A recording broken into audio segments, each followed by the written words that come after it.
Rafa, cuando todos nos frotábamos las manos pensando en una continuación del Valle de los Arcángeles, aparece la voz de los valientes. ¿Hay alguna razón para no haber continuado cuando todos te pedíamos más? Mira, yo creo que a lo mejor llega una segunda parte del Valle de los Arcángeles, pero ahora mismo me apetecía un poco un cambio de tercio y dejarlo reposar. Me gustaría pensar que tengo como varias líneas de historias que pueden tener segundas partes. Y con este libro me he quitado una espinita que hacía tiempo que tenía, que era que quería escribir algo de la Segunda Guerra Mundial. O sea, yo ya sabes que me encanta la historia, pero es que la época de la Segunda Guerra Mundial me parece, o sea, es tan impactante, es muy difícil hablar en positivo de una época tan horrorosa, ¿no? O sea, decir que me encanta, no es que me encante, pero me interesa tanto y cuanto más investigas, más te interesa y más te engancha y siempre hay cosas nuevas y datos nuevos y situaciones increíbles. Al final es un mundo entero en guerra, ¿no? Es una guerra realmente global, pero además con el epicentro muy cerca de España y luego la implicación de España en el conflicto. Parece que nosotros estábamos por ahí pero que no hacíamos nada. Realmente España es un país neutral o no beligerante según el momento, pero muy cerca del meollo, ¿no? Y evidentemente entonces pasaban cosas también, ¿no? Y convivió el español con eso y yo creo que España no entró en guerra porque España no estaba capacitada, pobre, para nada, porque estaba, ¿sabes?, con la respiración asistida, viendo cómo salía cómo arrastraba la posguerra, ¿no? Pero a mí me parece una época fascinante y además tristemente con muchas semejanzas con la época de ahora. Quien lea esta novela, al terminar seguro que se hace esta pregunta, ¿no? ¿Cuánto hay de realidad en esta novela? Mira, hay cosas reales, ¿vale? Hay cosas basadas en hechos reales. Hubo una condesa que acogió a judíos, ¿vale? O sea, la protagonista Hilda Sagnier. Existió una condesa de Malzahn que acogió a muchos judíos y que de hecho acabó casándose con uno de los refugiados que estaban en su casa, ¿no? Entonces, luego hubo una cacería de judíos también, es verdad, que se sepa, probablemente hubiera más, ¿no? Entonces, hay todo hechos que se tejen en torno a una serie de personajes que sucedieron, que a lo mejor sucedieron más separados, no sucedió toda la misma persona, pero todo lo que sale en este libro es o basado en hechos reales o verosímil. No hay ninguna cosa que diga, y esto era imposible, pero me da igual porque yo estoy escribiendo ficción y entonces lo pongo. Todo está supervisado para que sea verosímil, ¿no? Para que nadie pueda decir esto era imposible. ¿Has querido hacer una novela de espías o un homenaje a muchas personas que sin empuñar un arma contribuyen a salvar muchas vidas en la guerra? Pues mira, La voz de los valientes tiene este título porque habla de los valientes, ¿no? De los que se implicaron. Hay un momento que una de las protagonistas dice, escucha la voz de los valientes porque es la voz buena, ¿no? Y es así, yo creo. En la Segunda Guerra Mundial hay una especie de defensa que se han hecho todos los países europeos, que es, por un lado, decir que solamente había nazis en Alemania, ¿no? Que esto era una cosa, que el nazismo fue una cosa alemana, cuando Hitler de entrada era austríaco, y luego también la disidencia estaba solamente en los países de alrededor. Y la realidad es que estaba todo mucho más mezclado, ¿no? El colaboracionismo en Francia fue feroz, o sea, hubo muchísimos franceses que colaboraron con los nazis, y muy activamente, o sea, en París les piden que apresen a 1.000 judíos y la policía apresa a 3.000, ¿vale? Para quedar bien. Se denunciaban constantemente, hubo una parte de la población que vio a Hitler como la solución a la decadencia en la que veían a su país, ¿no? Eso por un lado. Había partidos fascistas en todos los países europeos. Y luego también se piensa que en Alemania no hubo disidentes. Y los hubo, y hubo muchos. Lo que pasa es que el nazismo era muy efectivo con la disidencia. Entonces hay muchos héroes anónimos, ¿no? Entonces, cuando dices una historia de espías, es una historia en realidad de valientes, ¿no? De gente que además, en el caso de los protagonistas de este libro, son doblemente valientes, porque son dos españoles que en realidad el conflicto les toca un poco más de refilón y deciden que están en posición de ayudar. Y como están en posición de ayudar, ayudan, ¿no? Entonces, a mí me parece que es una una lección de vida, no el libro en sí, sino esta actitud que me encantaría que se contagiara, ¿no? Que hay que arriesgarse, ¿no? Y hay que mojarse, y hay que pensar en los demás. Y creo que los protagonistas de este libro lo hacen. Aparece en la novela apellidos como Bultó o Señer, personajes que ya aparecieron en El Heredero, ¿no? Entonces, yo quería preguntarte, yo sé que tú has aficionado mucho, Sí. ¿no? Con tu familia, pero ¿qué hay ¿hay algo de cierto? Hay algunas cosas que sí son ciertas. Mi familia es una familia de industriales, ahora menos en esa época más, y todas las familias de toda España en realidad, uno de sus grandes clientes fue Alemania, ¿no? Todas las familias industriales pues les compraba Alemania, porque Alemania no tenía un imperio como el británico que les abastecía y estaba empezando una guerra. Entonces era un muy buen cliente, ¿no? Y además España se tenía que reconstruir. Entonces todas las fábricas se estaban poniendo en marcha. ¿A quién vendemos? O sea, los franceses están con un lío morrocotudo, los alemanes, estos nos compran, ¿no? Y vendían. Y entonces, basándome en eso, pienso, un industrial que se relaciona con industriales de otro país, lo lógico es que hablen un poco el mismo idioma. Y lo lógico es que si es antinazi, esté escuchando cosas que sean valiosas para los aliados, ¿no? Entonces, me parece que sale casi solo que el bando aliado captase a algún industrial que tenía buenos contactos con la élite alemana para decir, oye, estás en conversaciones que a mí me interesan, ¿no? Más cuando la burguesía industrial alemana reconvirtió en muchos casos sus empresas a la empresa de la guerra realmente, ¿no? Con lo cual tenían información muy directa. Entonces, eso de entrada me parece verosímil, ¿no? Luego, aparte, cuando hablo de José Manuel Bultó, está basado en un hermano de mi abuelo que creemos que fue espía. Creemos que no fue espía durante la Segunda Guerra Mundial, pero sabemos que tenemos ciertas pistas muy válidas de que fue espía durante la Guerra Civil. Entonces se me juntan las dos cosas, ¿no? Se me junta el industrial que ya tiene nociones de espía, que está vendiendo en Alemania, pienso, y que sé que no es nazi, pienso, todo esto, ¿no? Hace un cóctel que parece verosímil que pudiera colaborar. Que lo sé, no, probablemente no lo hiciera, pero bueno, que podría ser, ¿no? Y en el caso de Hilda es un personaje totalmente ficticio, pero realmente Hilda lo que representa es la caída de venda, ¿no? Cuando la gente se empezó a quitar la venda de los ojos. Es una española que se casa con un conde alemán y de entrada es una boda espléndida, ¿no? Todo el mundo está muy contento con esta boda. Además, la aristocracia alemana es como la gran aristocracia europea, ¿no? Porque no son príncipes y son casas reales y son todos muy ricos, ¿no? Es una aristocracia muy potente. Entonces, de entrada, es una gran boda y todo el mundo le alaba. Pero ella ve lo que está pasando y empieza que el castillo la deslumbra y le deslumbran las joyas y las fiestas y los trajes, pero de repente hay una sombra que es más fuerte que ese resplandor, ¿no? Que es el nazismo. Y su marido cada vez es más nazi. Y entonces ella pasa de la negación a la aceptación, a luego decir, no, lo acepto, pero no lo acepto. O sea, mi marido es nazi, ok, esto ya lo he asimilado, pero tengo que luchar contra esto. Yo esto no lo veo normal, no lo veo correcto y creo que no puedo estar de brazos cruzados, ¿no? Entonces ella cambia el amor por su marido, pierde el amor por su marido realmente y empieza a luchar contra los nazis y utiliza las herramientas que puede, que tiene. Te iba a comentar, es una novela coral, pero de todos los personajes que hay, puede ser quizás Hilda. Sí, yo creo que es la protagonista. La protagonista, o quizás en la cual el lector nos vamos a fijar más porque es la que tiene un cambio más ¿Y por qué es el eje realmente? O sea, todo nace de ella o acaba en ella, ¿no?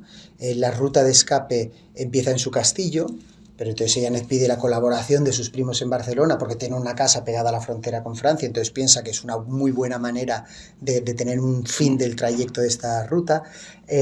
Ella es la que ayuda a los españoles que están por ahí, no vamos a hacer spoiler, pero bueno.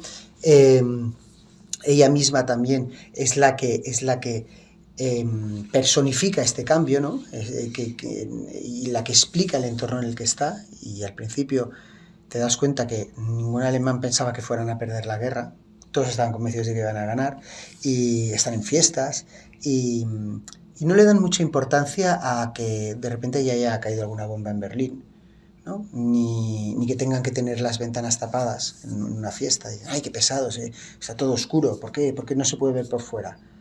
No se puede ver por fuera porque es que se está encallando el frente soviético. Ojo que ha entrado Estados Unidos en la guerra. Los alemanes, muchos pensaron que iban a ganar hasta el último día. O sea, Hitler se había suicidado y pensaban que había un arma secreta y estaban peleándose ya por las calles de Berlín, ¿no? O sea, el carisma del líder era tan bestia, tan importante, que ellos no se podían creer que pudiese fracasar en algo, ¿no? Bueno, y luego pasó lo que pasó, claro. Se les cayó la venda de repente a los alemanes. Yo creo que el nazismo acabó muy abruptamente porque de repente abrieron los ojos y dijeron todo lo que nos habían dicho no era verdad, ¿no? Tú comentas en la novela, hablabas antes de que España fue neutral, pero bueno, que tuvo su participación en la guerra, y una de ellas es esa vía de escape que tenían los judíos a través de Europa que llegaban a España, y otra es el wolframio, que me ha resultado muy curioso cómo hablas de ese tema en el libro. Y eso nos lleva a un personaje que sin lugar a dudas merece la pena conocer, que es Ana, que ya la conocimos en El Heredero. Aparece poco, pero cuando aparece, para mí, es una estrella. Entra por la puerta grande y lo ilumina todo. Y entonces yo te quería preguntar, porque seguro que mucha gente se lo preguntará, porque creo que además, cuando lees los capítulos que aparece ella, señalo las frases, lo que dice ella parece que está escrita con letras doradas, ¿no? Y entonces yo te quería preguntar, ¿te piden más de Ana o una novela propia? Lo que sí que es verdad es que Ana es un personaje que por unanimidad a todo el mundo le gusta, ¿no? Y yo entiendo que a todo el mundo le guste, a mí me encanta, porque es que es una persona muy cabal y tiene por un lado la solera de una persona que ha vivido mucho, pero luego por otro lado tiene ese punto de ya me da todo igual y yo hago lo que quiero, que esto me hace mucha gracia, ¿no? Hay mucha gente mayor que es así, ya dice, mira, ya no voy a darme, ya hago lo que me da la gana. Y está basado en un personaje real, y la casa es una casa que existe al lado de Gijón, y la gente, esta señora se murió hace tiempo, cuando con El Heredero fui a ver la casa y todo eso, todavía se acordaban de ella. Decían, bueno, era genial, nos montaba fiestas de disfraces, estaba medio loca, iba todo el día con botas de agua para arriba, para abajo, se puso una vaca enferma y la metió dentro del salón de su casa y entrabas y estaba la vaca en el salón. Entonces es un personaje que a mí me hace mucha gracia. Y luego además, lo que le pasa a ella, o sea, el wolframio es un material, una materia prima estratégica que se encuentra en el norte de España, ¿no? También en el Bierzo, pero bueno, en Galicia sobre todo. Y entonces ella encuentra una mina en su finca que está mucho más alejada, en Asturias. Y ella tiene la referencia de una familia que es verdad, inglesa, que en su casa de campo encontraron carbón. Y lo empezaron a extraer. Es una casa de campo que se llama Wentworth Woodhouse, que es la casa de campo con la fachada más grande de Europa. Tiene 180 metros de fachada y es espectacular. Pero la ruina de esa casa fue que cuando acabó la guerra, que es lo que explica ella, como faltaba carbón, empezaron a escarbar carbón y sacaban el carbón de delante de la escalera de la casa. Y la casa se acabó por quedar en ruinas, porque ya nadie la quería, porque los cimientos empezaron a tambalear y tal. Entonces ella, el miedo que tiene es: yo tengo una finca que me da igual el dinero, me da igual lo que cueste el wolframio. Yo lo que yo quiero es tener vacas. Yo no quiero que hagan una mina a cielo abierto y que me destrocen el paisaje. Yo quiero mirar por la ventana y ver prados asturianos. No quiero ver una mina, ¿no? Y lo explica en el libro, y lo explica así. Dice, no, es que esto es... Y es un poco la idea de que no todo es el dinero, que ya estoy bien con lo que tengo, ¿para qué quiero más? ¿No? Me conformo, no necesito nada más y estoy bien como estoy. Que es un concepto que a nosotros, a los hombres de hoy, nos cuesta un poco asimilar, ¿no? Siempre pensamos, oye, pues si he vendido 100.000 libros, pues 200.000. ¿No? Y 100.000 a lo mejor está muy bien, está estupendo, ¿no? Porque no te vas a conformar nunca con nada, ¿no? Y es un poco la visión de ella. Esta novela está llena de giros donde todo se va relacionando y encajando y donde todas las tramas tienen el mismo peso, ¿no?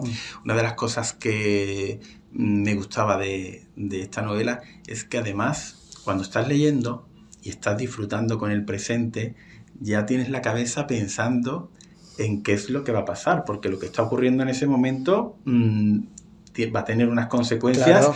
que te ponen en duda y te entran ansias de seguir leyendo porque dices, bueno, esto cómo va a terminar, ¿no? Claro. Entonces, lo que sí es de elogiarte es el peso tan equilibrado que tienen todas las tramas, porque para ver varias, Sí. todas tienen la misma importancia. Y hubo un momento en que yo dije, es que ya no sé qué es lo que más me gusta leer, porque Bueno. me está gustando todo. Y mira que al principio tienes unos personajes que aparecen, pero luego desaparecen y ya no, hasta luego que los retomas. Pero yo pensaba que, además, Atalia me gustaba mucho y digo, oh, qué buen personaje. Pues de momento desaparece un poco. Entonces yo quería preguntarte, ¿todo estaba bien programado o las tramas te pidieron al final protagonismo? Mira, yo lo que hago es, yo los personajes, esto es súper manido, pero es verdad, cobran vida. Realmente, o sea, yo quería, por ejemplo, que Hilda muriera, ¿vale? No vamos a decir nada. Quería que tal y tal se casaran. Y luego lo cambias, porque directamente el personaje cobra vida y entonces ves que eso no es lo que tiene que pasar y eso no es cómo funciona, ¿no? Entonces eso pasa por un lado. Entonces yo sé cómo empiezo, sé cómo acabo, más o menos, ¿vale? Y por en medio, a medida que investigo, también me salen tramas nuevas y cosas y datos que me aportan ideas, ¿no?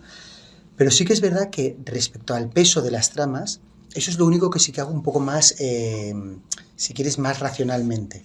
Yo me hago un cuadro y entonces sé cuándo le toca a cada uno, ¿no? Y yo intento que no haya paja en los libros, intento que siempre pase algo, ¿no? Que si escribes 2 páginas sea porque te va a llevar a una tercera que tiene un sentido, ¿no? No escribir 2 páginas porque el libro tiene que tener 600, sino porque hacen falta. Y entonces voy calibrando el peso en función de la acción de cada una de las tramas. Y en realidad van un poco por turnos, ¿eh? O sea, van en un orden que van pim, pim, pim, pim, pim, salvo a Thalía y su familia, el resto van un poco por turnos. La novela invita mucho a la reflexión y hasta ponerse en la piel de los malos, ¿no? Sí. Ponerse en esa piel de esos personajes, digamos, malvados, ha sido difícil porque ir en contra de quien iba ganando... Claro, o sea, al final... Mira, yo creo que la única manera de justificar, es que es injustificable, es que no hay ninguna manera de justificarlo, pero el hombre a veces tiene la mente mucho más blanda y las ideas mucho menos arraigadas de lo que pensamos. No, las ideas menos arraigadas y los valores menos arraigados de lo que pensamos. Es muy importante tener tus valores arraigados, pero el caso de Alemania era una sociedad súper avanzada. O sea, eran los más avanzados de Europa realmente. Y tienen a un señor que les empieza a decir lo mismo de diferentes maneras y todo el rato. Y se lo acaban creyendo, ¿no? Mentira, mentira, mentira, pero cada día. Y eso combinado con el miedo, combinado con el sentimiento, con una especie de manía persecutoria, ¿no? De decir, oye, a nosotros nos han maltratado mucho en el Tratado de Versalles y de repente hay un tío que, ojo, que se lo salta entero y qué es lo que teníamos que haber hecho y qué tal y no sé qué. Entonces todos empiezan a decir, oye, este tío... ¿Y entonces qué hacen? Pues miran hacia el lado que les gusta y se olvidan del lado que no les gusta, ¿no? Y siempre se dice, bueno, es que había alemanes que no sabían de los campos de concentración. Bueno, esto lo puedes aceptar o no lo puedes no aceptarlo, ¿no? Había muchos pueblos que estaban pegados a campos de concentración, con lo cual se sabía muy bien lo que pasaba. Muchos sabían lo que pasaba. Pero todos veían que los judíos no les dejaban andar por la acera, ¿no? Que les quitaban las casas. Y ahí había que haber reaccionado, ¿no? Entonces, los valientes, la voz de los valientes, oye, haz caso a los valientes, oye, si hubiesen levantado todos, no hubiese pasado esto. Eso te iba a preguntar, porque tan ciega estaba Europa con el nazismo, con los campos, con el exterminio. Mira, piensa la cosa más grave todavía. Asumiendo que Europa estuviera ciega con los campos, ¿vale? El nazismo se acabó cuando acabó la Segunda Guerra Mundial. ¿Vale? Luego hay 4 locos que son neonazis y tal, pero bueno, o sea, los locos tampoco les tenemos que hacer demasiado caso. Pero, por ejemplo, el comunismo duró muchos más años y todo el mundo sabía que había gulags, ¿no? Y Churchill se sentó con Stalin. Entonces, muchas veces dices, pero ¿cómo pudo ser que tal habló con Hitler? Bueno, con Hitler quería hablar todo el mundo, era la estrella de Europa, totalmente. Y mucha gente no sabía del todo lo que estaba haciendo. Pensaban que, bueno, que estaban recolocando a todo el mundo, porque luego los iban a mandar a Madagascar. Bueno, se creían lo que se querían creer, pero bueno, pero luego ha habido muchísimos regímenes de los que sabemos que estaban pasando cosas y nadie hizo nada, ¿no? Camboya, Mao, Stalin, oye, que de Stalin, o sea, hace 4 días colgaron una foto del Ayuntamiento de Valencia, unos locos, ¿no? Y la Odi y el Martillo se pasea en no sé cuántas manifestaciones y es como un pasear la esvástica. Quiero decir, lo que decíamos antes, ¿no? La mente humana tiene una manera de dirigirse muy curiosa y muy irracional a veces, ¿no? Y dices, oye, mira, el mal es el mal. Un campo de concentración es malo, de exterminio es malo, lo hagan unos, lo hagan otros o lo hagan los del medio, no hay tema, es una cosa que es así, ¿no? Y lo que pasa es que lo de Hitler fue muy rápido.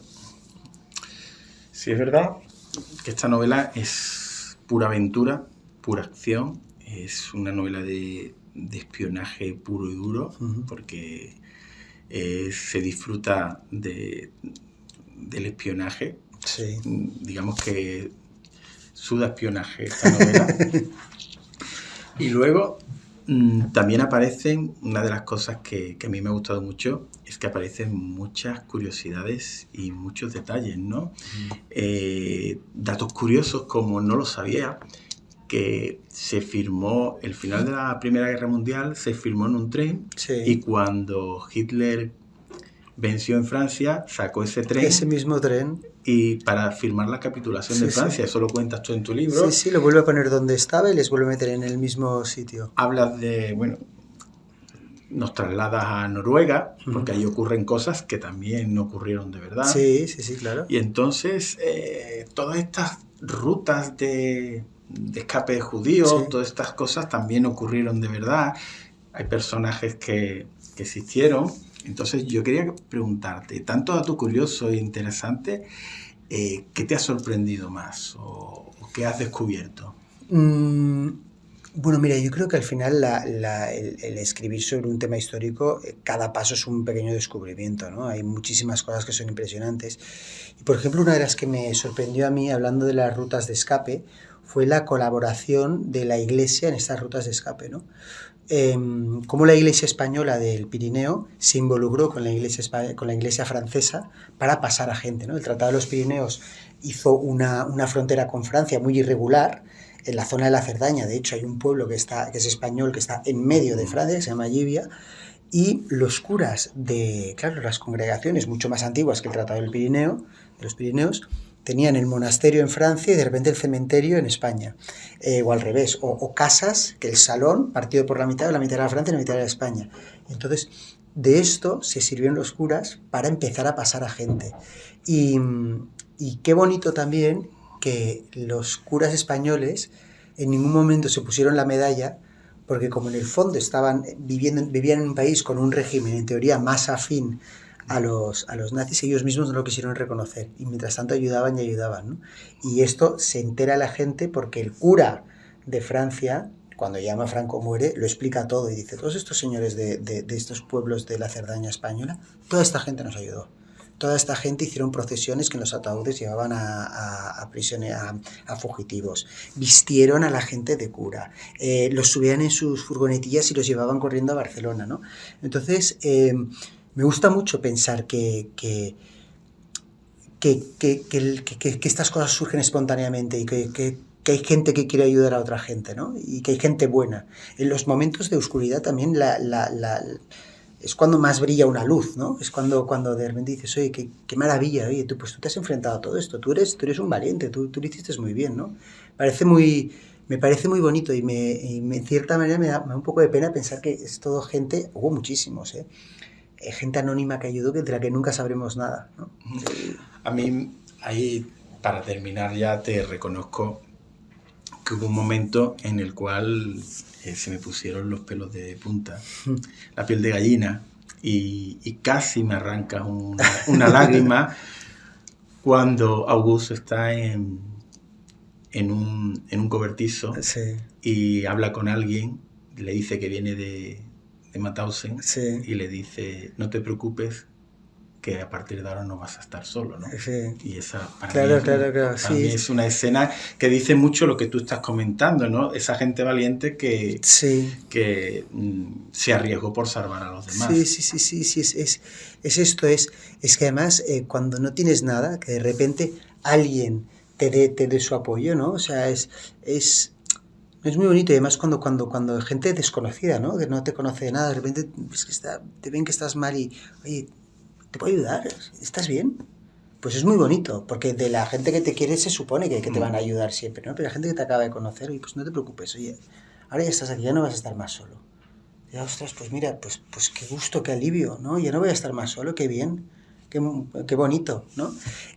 Aus se hace muy amigo de un perro, porque el perro le mira y él se mira y piensa, pues estamos los dos mal, o sea, y el perro también lo identifica y dice, pues es que te voy a seguir, porque es que tú estás mal, yo estoy mal y juntos vamos a estar mejor. Y él piensa al principio, bueno, este perro es enorme, no sé cómo le voy a dar de comer, no sé cómo lo voy a hacer, pero se lo lleva y al final el perro le salva muchas veces, ¿no? Entonces es... ¿Doblón? Sí, doblón, claro. Le dice una moneda del país al que quiero ir. Y así es. Y luego además hay un mensaje en los protagonistas de aquí. O sea, Hilda, por ejemplo, ella piensa que va a morir. Y Heidi piensa que va a morir. Pero como piensa que van a morir, ya dicen, es que ya me da igual. O sea, yo lo que no quiero dejar es un legado que digan, Hilda Sagnier era una condesa nazi.